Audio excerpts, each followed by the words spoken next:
Anak-anak hebat, tahukah kalian mengapa surat ini dinamakan surat At-Tin? Ya, surat ini dinamakan At-Tin diambil dari kata At-Tin yang terdapat pada ayat pertama yang artinya buah tin.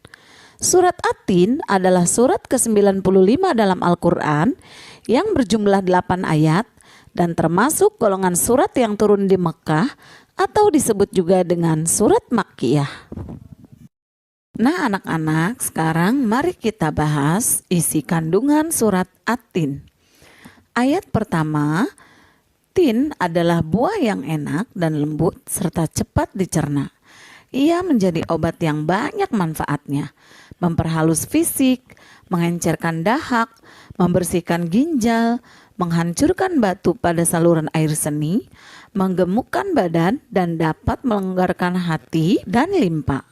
Zaitun adalah buah yang memiliki keistimewaan karena kandungan minyaknya yang berlimpah, sehingga dapat digunakan di daerah yang kurang memiliki minyak.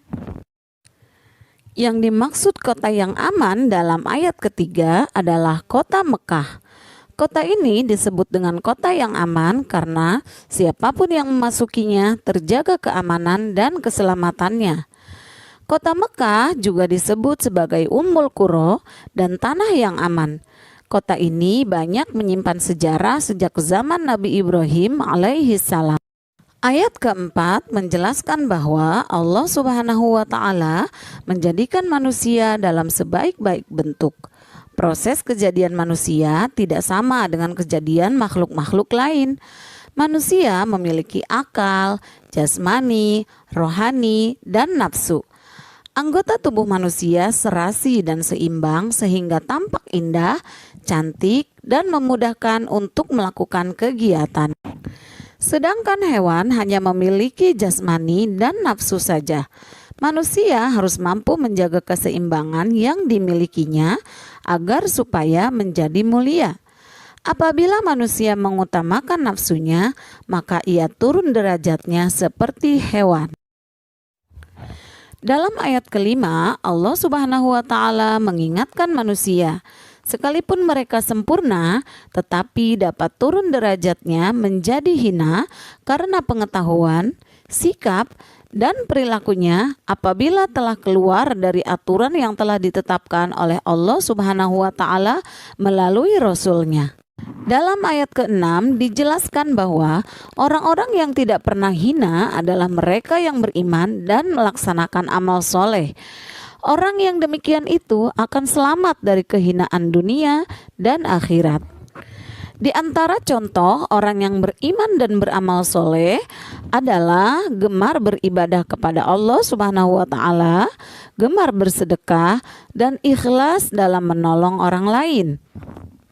Dalam ayat ke-7, Allah menjelaskan bahwa pada hari kiamat nanti ada hari pembalasan terhadap perbuatan manusia yang baik dan buruk. Manusia seharusnya tidak meragukan adanya hari pembalasan, karena Allah Subhanahu wa Ta'ala sudah menunjukkan bukti-buktinya. Allah Subhanahu wa Ta'ala memberikan akal kepada manusia untuk berpikir tentang ciptaannya dan hati untuk merasakan keimanan. Dalam ayat terakhir, Allah Subhanahu wa Ta'ala menjelaskan bahwa Allah Maha mengetahui, sebagus-bagus pencipta dan pengatur segala urusan. Allah Subhanahu wa Ta'ala yang memberi keputusan atas segala persoalan. Tiada perbuatan walau sekecil atom pun yang dapat terlepas dari pengadilannya. Pengadilan Allah Subhanahu wa Ta'ala adalah sebaik-baik pembuat keputusan. Allah Subhanahu wa Ta'ala Maha adil dan bijaksana terhadap manusia dan makhluk lainnya. Alhamdulillahirabbil alamin. Materi kita kali ini sudah selesai. Mudah-mudahan kalian bisa memahaminya.